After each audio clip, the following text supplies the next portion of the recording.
dia tonga soa atao amin'ny fandarana Jeanne Forêt Santé aty Canada indray ianao.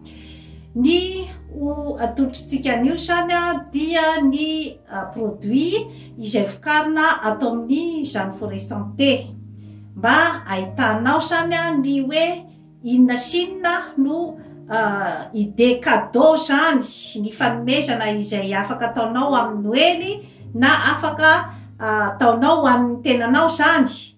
Dia maromaro ireto vokatra ireto zany izay vita amin'ny huile essentielle mandrava sarotra na ny sarô izany.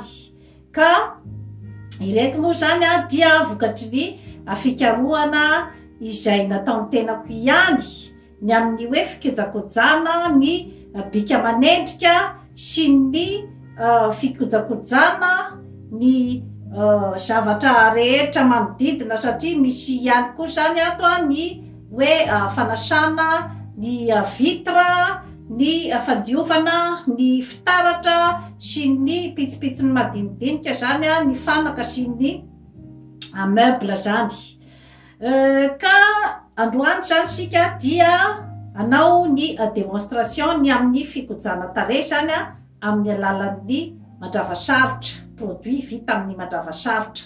Ka tsy misy atahorana mihitsy zany izy ity fa satria dia zavatra efa niarahana niasa tamin'ny laboratoire canadiana ary dia efa nanaovan'ny zareo test zany ny produit fa tsy misy zavatra atahorana mihitsy satria tsy misy ny corticoïde, tsy misy parabène ary tsy misy ihany koa zany ireo hoe zavatra mety manome allergie zany animba ny hoditritsika.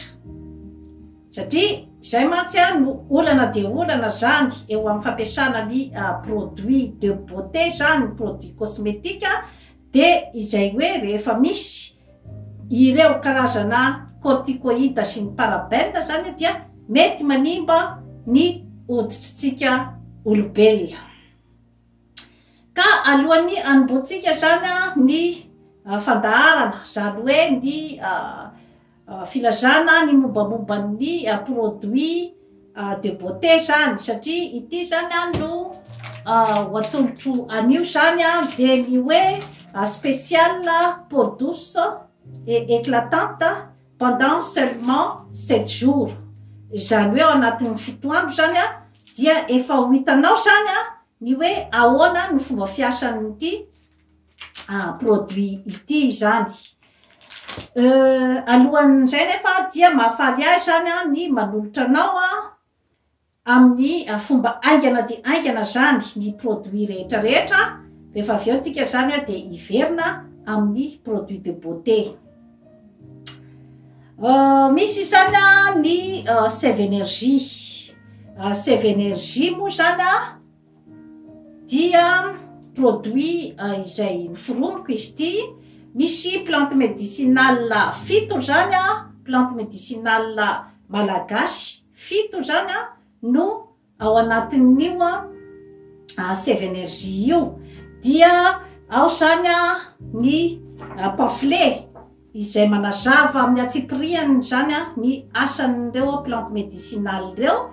Dia ao ny curcuma, ny cannelle, ny moringa, ny girofle, ny sarô, ny ravitsara ary ny hibiscus. Izany hoe ireo zany dia plante malaza dia malaza tokoa zany amin'ny hoe karazana hoe fanamaivana zany ny symptôme izay misy amintsika olombelona dia ao ny diabète, ny hypertension artérielle, ny cholestérol, ny taovam-pandevona-kanina, ny constipation zany zavatra rehetrarehetra izany ny aretina domadinidinika zany hoe fandiovana ny tenatsika ray manontolo zany ny Sève Énergie.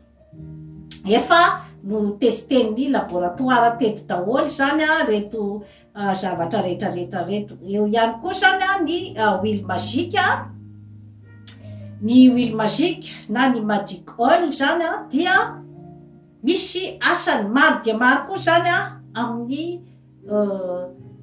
hoditritsika olombelona. Dia misolager izy zany an'ireny eczema reny, misolager an'ireny karazana mibotsimbotsina mirotsondrotsona amin'ny tenantsika olombelo reny ny mony, ny point tache noire azo ampiasaina ihany koa izy zany amin'ny azo atao déodorant, amin'ny piqûre d'insecte rehefa ohatra zany hoe manao voyage na ohatra zany dia afaka ihany koa izy atao crème solaire. Ka tsara de tsara zany ho anao raha vehivavy rehefa mivoyage zany dia mba atao any anatin'ny saky ny zavatra toy ireny satria dia manafitra zavatra maro dia maro mihitsy zany, dia miaro ihany koa zany izy amin'ny resaka transpiration zany amin'ny tongotra.